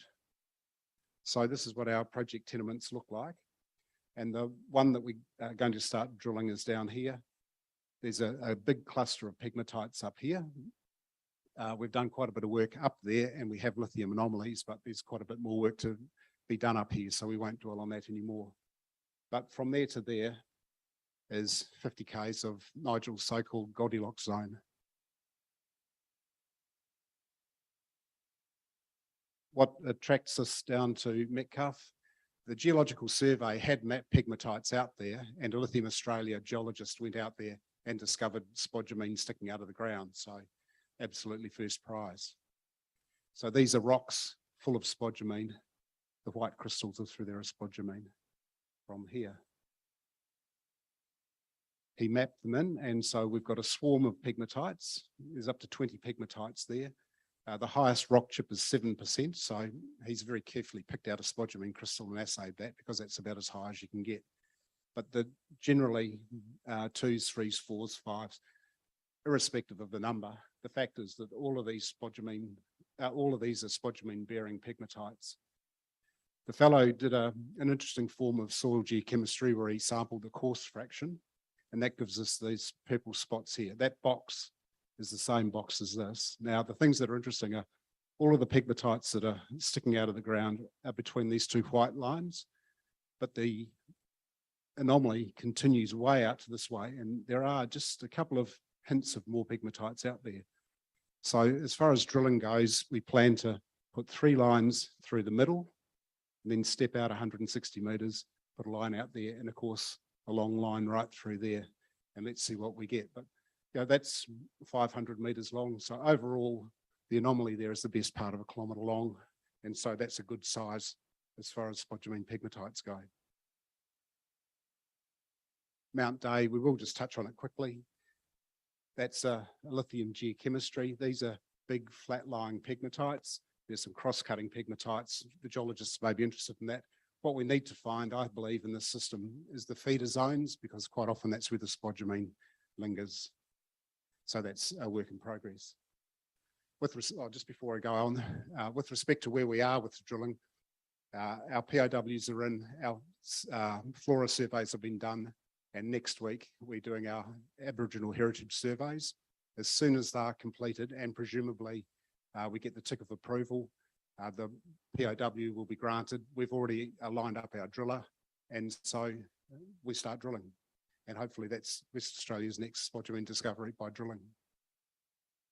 The Coates project is just outside of Perth. If you weren't heading south, you would have been heading east, and you'd go past Baker's Hill and the pie shop there. The pie shop's about there. So the Coates is a mafic intrusion. We were prospecting it for a Julimar style nickel platinum deposit. We put 4 diamond drill holes into it, and we're waiting on the results. So the model that we used, mafic intrusion here, we had the benefit of some geochemistry, courtesy of some bauxite miners. We were able to re-assay some of their drilling. Got a nice nickel, copper and platinum group anomaly there. We flew geophysics. We did some ground geophysics. We got a beautiful coincident target. And like I said, we put in 4 diamond drill holes, and that's the rig, a nice little crawler mounted rig, very tidy. And we're just waiting for the results from these. So hopefully they're not too far away now. So wrapping that up, we operate in Western Australia and the Northern Territory, Tier 1 assets. 2 of the spodumene targeted projects are drill ready or approaching drill ready. With our heritage surveys in place for both projects, both of them are ready to be drilled. The Lake Johnson one, I think, has got its nose in front. It's got spodumene pegmatites sticking out of the ground, so it's also the company's lowest risk project. And we're looking forward to putting in 40 or 50 holes as soon as we possibly can there. And then seasonal and approvals in place for the Bino project will be up there as soon as we can as well. So thank you very much. Thank you, Mr. Crook. That was your first time with the handheld, wasn't it? 40 years of experience in handling that. You did a very good job. Thank you so much. You made a really good point too, when you sort of gave directions to the final mine site there. Who actually is from this area? Who's from over east? Did any of you fly in this room? Or am I talking to all West Australians? All West Australian, fabulous. Well, who's in those bloody planes from Melbourne? They're outside. Thank you, David. They're out there. I went out to grab myself a cup of tea at the indoor station, and there's a load of people out there chatting and chin wagging out there about their investment opportunities. This is a good one for you next up here. Talon Energy. Now they're capitalising on recent drilling and testing success to bring 2 gas and production facilities online in the first quarter of next year. Now they're producing, get these numbers, 33 terajoules per day. And they're joining a short list of producers in the Perth Basin who are generating cash flows of up to $30 million per annum. And this very happy-faced human being that's coming up here to talk about that, because that's almost half their current market cap. It's a really impressive number, is MD and CEO. Will you please welcome Colby Hauser?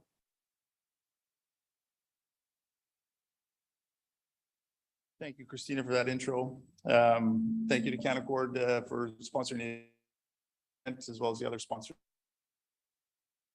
And thank you to Vertical Events for putting on a great show here. I think this conference is an invaluable opportunity for investors to connect with small and mid-cap companies. And I think there's a great buzz.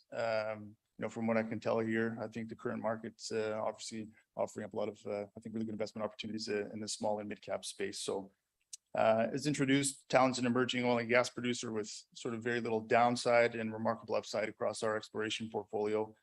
We're coming into $30 million in free cash flow at the end of the first quarter in this year. And that's really a game changer for a company at our current market cap. So we've taken FID already on the project, and we'll use those cash flows to expand our current portfolio and look at new opportunities. So take you through a few slides, mandatory disclaimer and resource information. Okay, so I'll start with the corporate overview, just to sort of introduce how we're set up and then talk to our portfolio a little bit before focusing on 3 distinct investment highlights. After a 20-to-1 share consolidation, we have about 440 million shares on issue. Our current share price is 17 cents, and that puts our market cap right around 75 million. Our cash at the end of June 30 was about 10.1 million after we raised 13.5 earlier on in the year. And after a busy period of development, our cash position sits somewhat lower, with most of those funds sort of earmarked for long lead items and CapEx. I want to talk about debt with approximately $15 million in upcoming CapEx commitments and line of sight to revenues in Q1. We want to bring some debt into our capital structure. We're focused on not diluting the stock, and our discussions with debt lenders are well advanced. We've executed a term sheet with our preferred lender earlier on in the week, and we hope to finalize that debt facility in the next 4 weeks.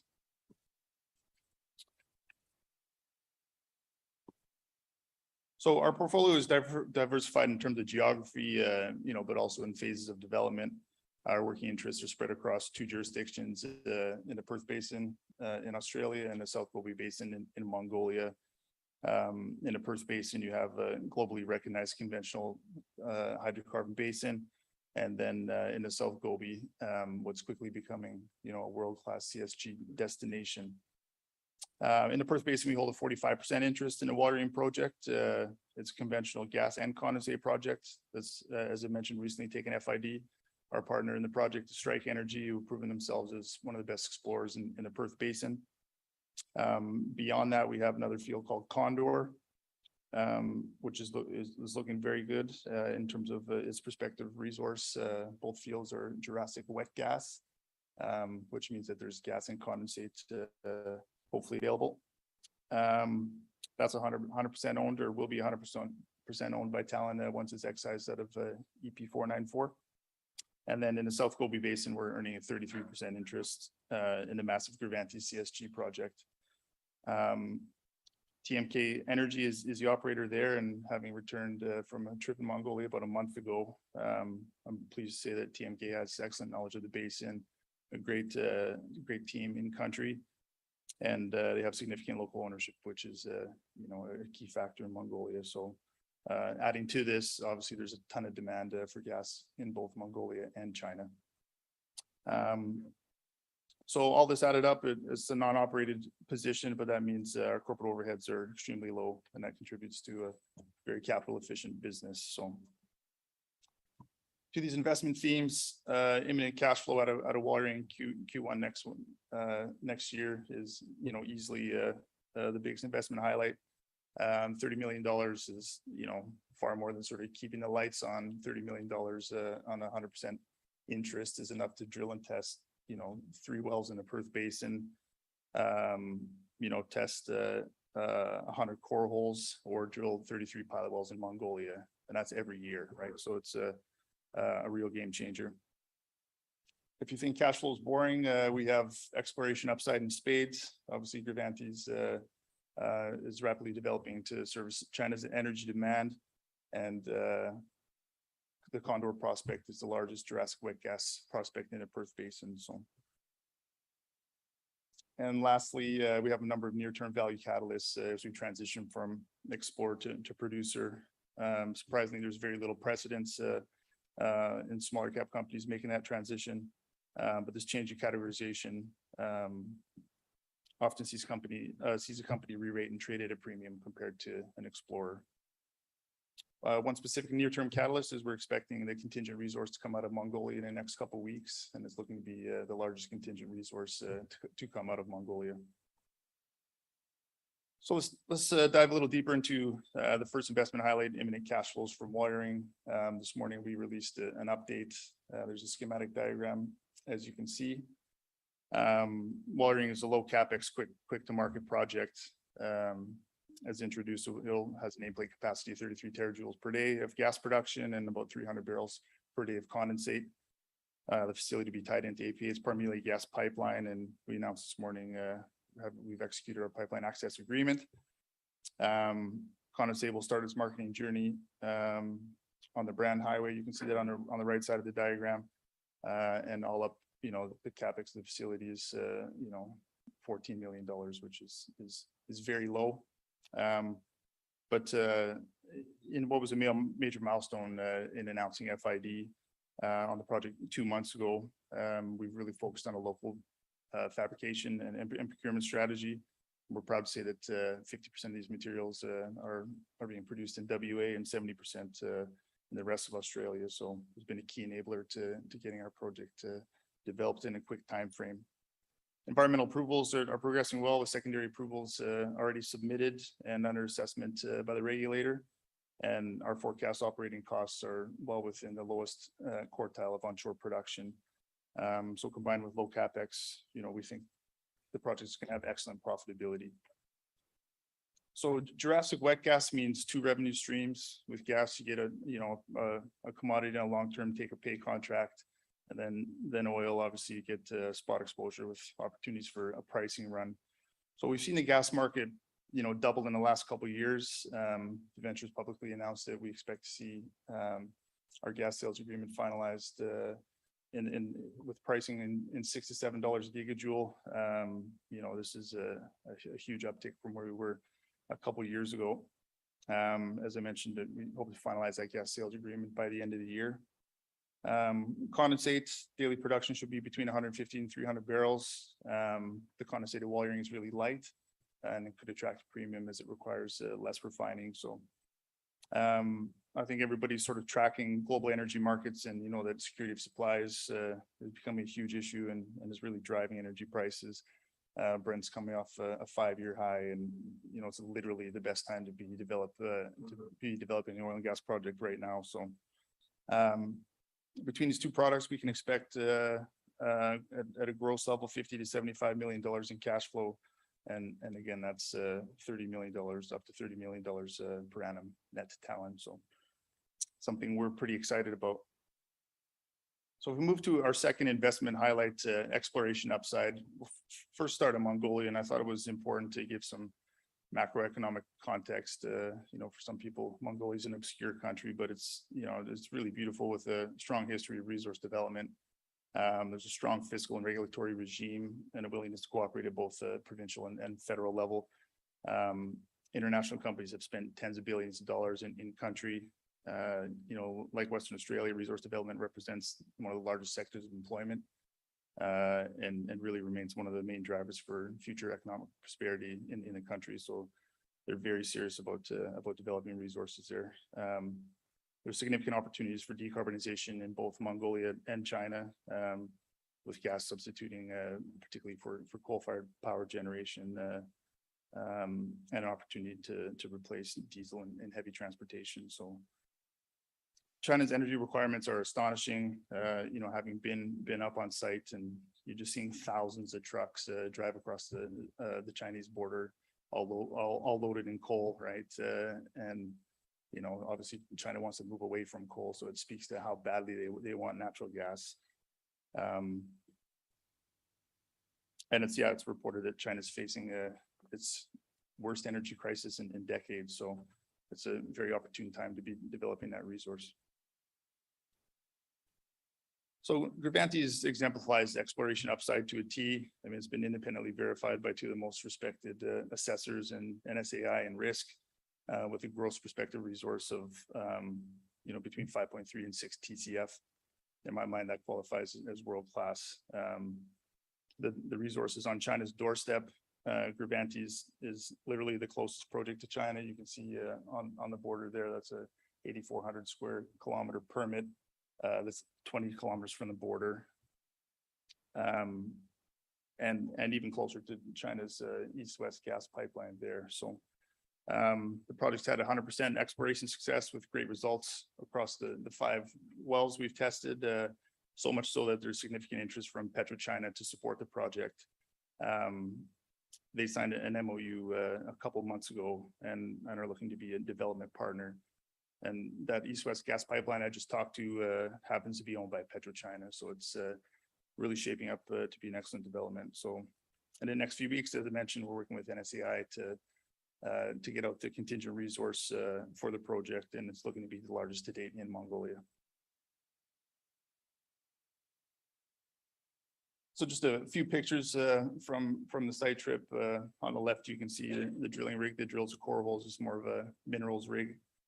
That's Snow Leopard 5, as we call it, our most recent well.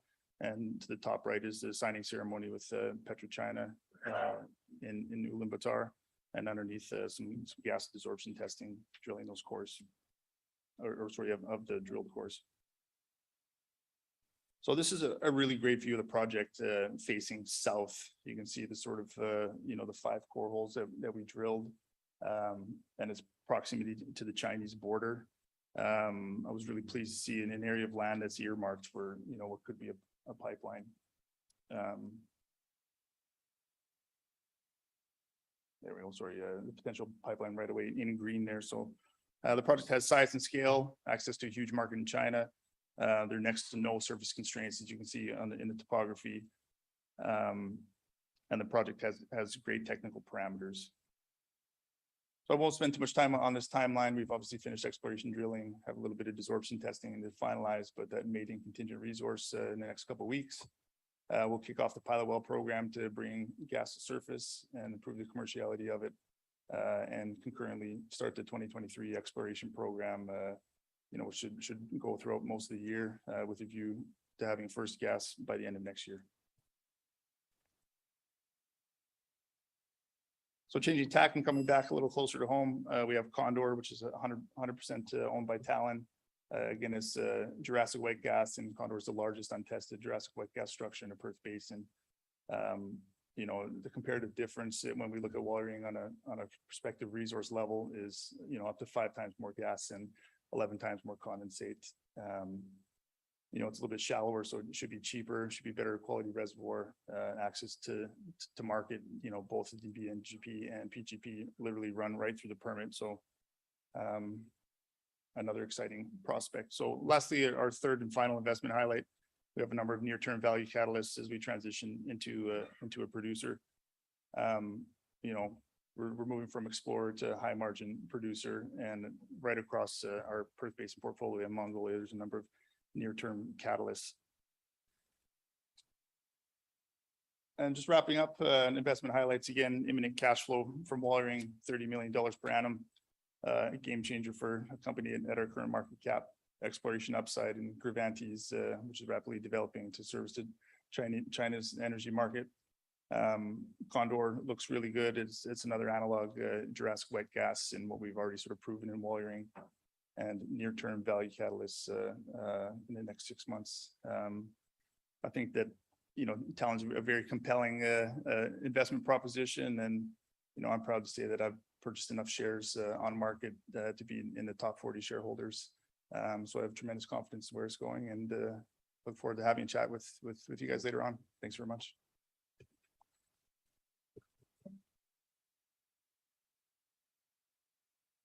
Thank you very much, Mr. Hauser. Right. I want you to imagine this little idea for a moment in terms of radiation therapy. So imagine a little radioactive particle that you inject into or pop into a tumor, and it kills that off and it doesn't touch anything around it, leaves everything else healthy. Sounds like a great idea, doesn't it? It's actually a reality. And there's a little old company, at the moment they're a little old company, OncoSil Medical, and this fellow up here is a biotech entrepreneur. You've probably seen him before if you've been to one of our conferences. He was here last year with a little application called ResApp, which sold for a cool $200 million. So it's been bought out by Pfizer. So he's a pretty happy looking entrepreneur at the moment. And is OncoSil Medical something that we might want to jump on board? Would you please welcome Mr. Leedman, everyone? So thanks very much. This is a bit of a change of pace because I'm going to talk biotech and not mining. So just to give you something that's, I think, very interesting, and this technology can affect all of us if we're unlucky enough to develop solid cancer tumors.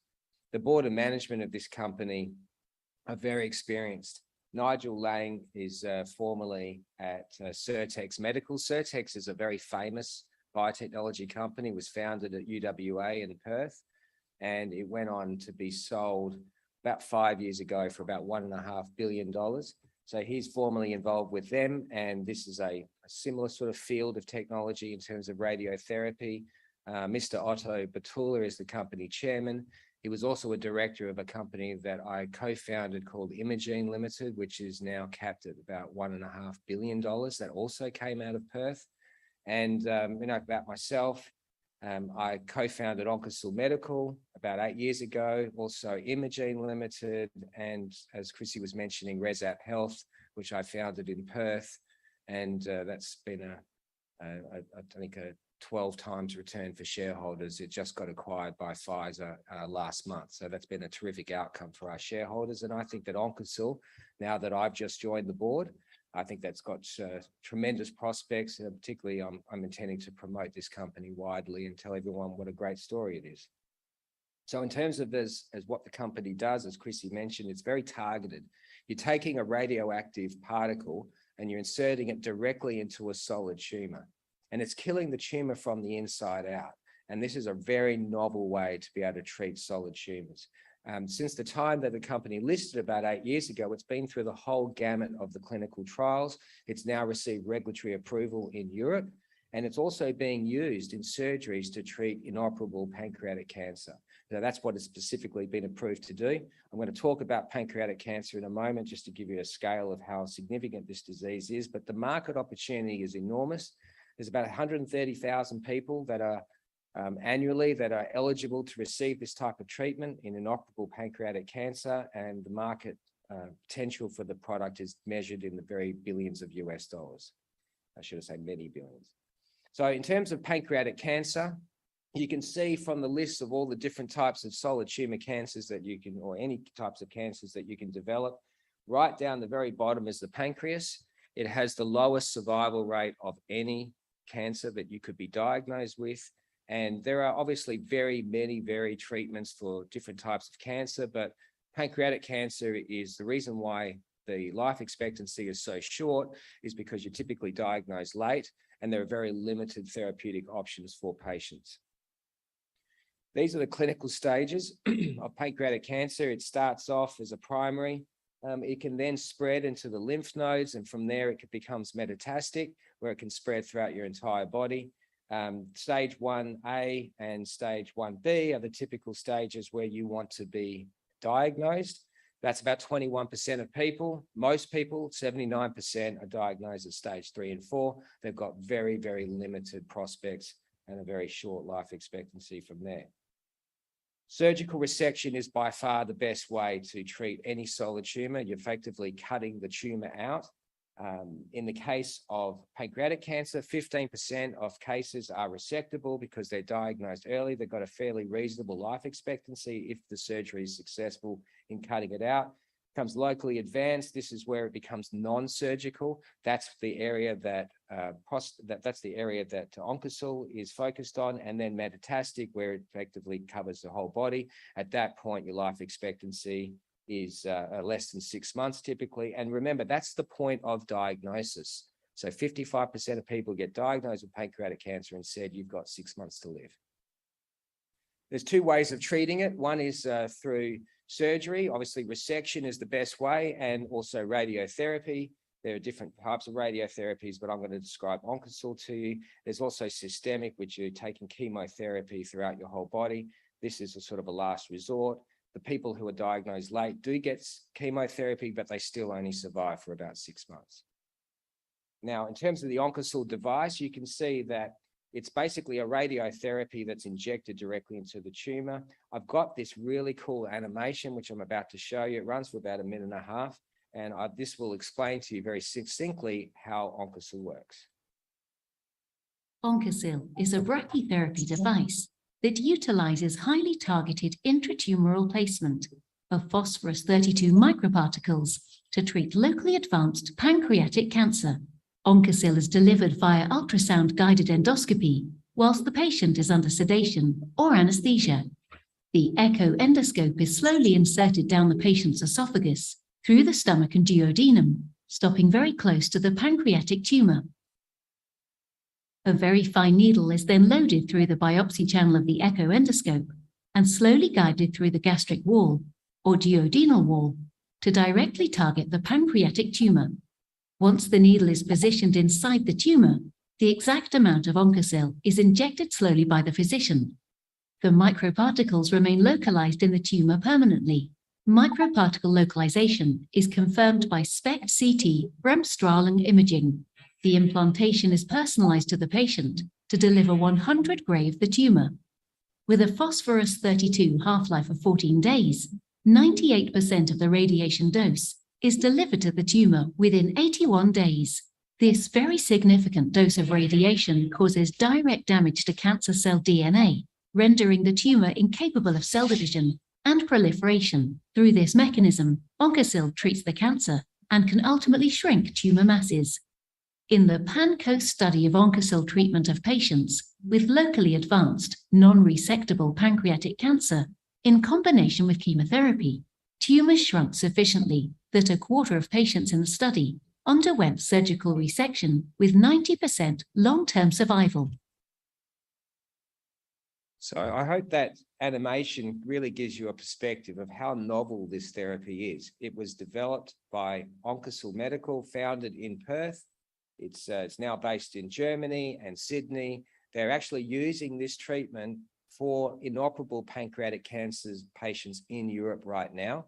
And this has only just received approval. It's only just being used. So the growth for this company is going to be this treatment, which is quite expensive to be able to use and generate hopefully lots of returns for shareholders. This year is only in the second half of this year is when this procedure really started to take off in Europe.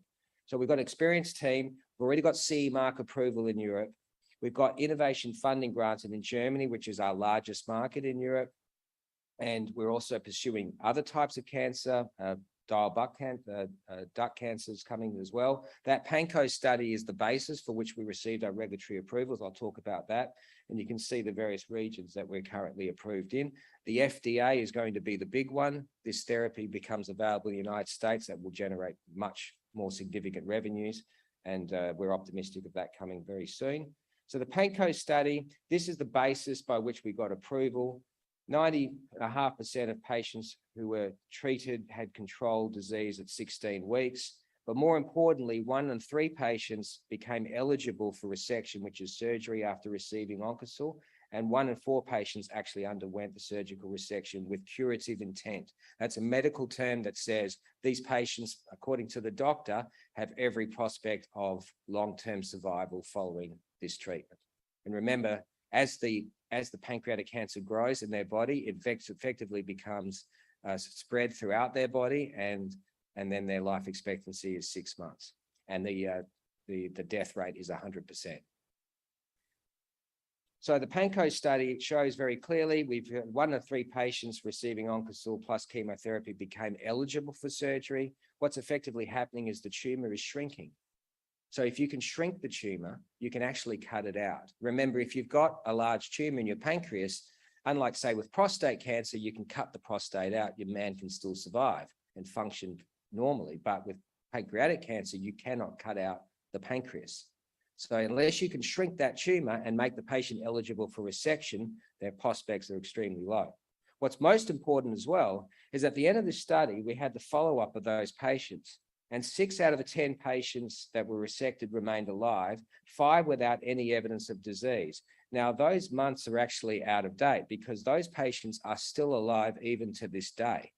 So this is the most remarkable outcome for these patients who had absolutely no prospect of survival.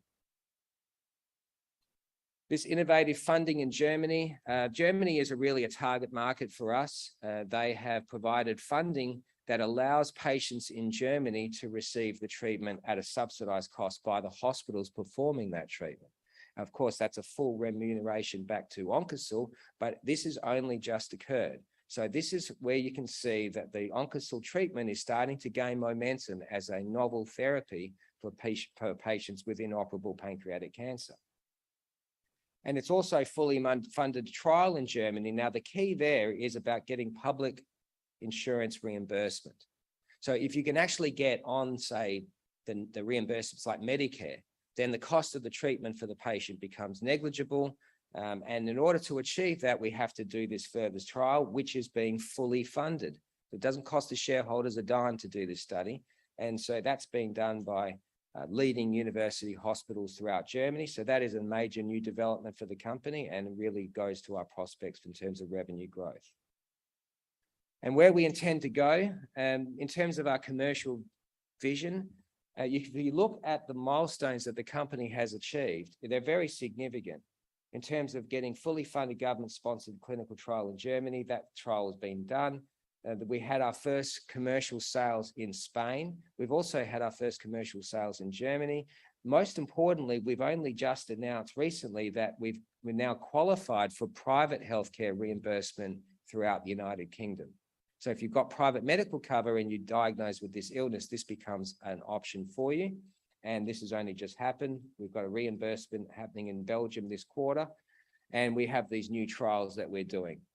So in terms of the prospects for the company, I'd really encourage you to look at OncoSil. The share code is OSL. We're well funded. We have a fantastic team. It is a absolutely groundbreaking therapy, and it's something that could be applied to other solid tumors. But importantly, what you need to remember is that this surgery is only just being used in Europe, only following their recent approval. It will generate a lot more media in terms of patients who are using this therapy and having long-term survival, and also in terms of publications in medical research journals. That's very important for usage as well. And then pursuing the FDA goal, which will happen next year. So then we become approved, hopefully in the US. That would be a major catalyst for growth. We're only capped at $50 million. And then really, I think that now that we're in a position where we've got news flow and prospects, I think that was the time for me to join the company that I co-founded 8 years ago and actually get involved and promote what a great story it is. And I'm very proud to be telling you that story today. And my stand will be outside, and I'll be happy to talk with any or all of you. Thank you.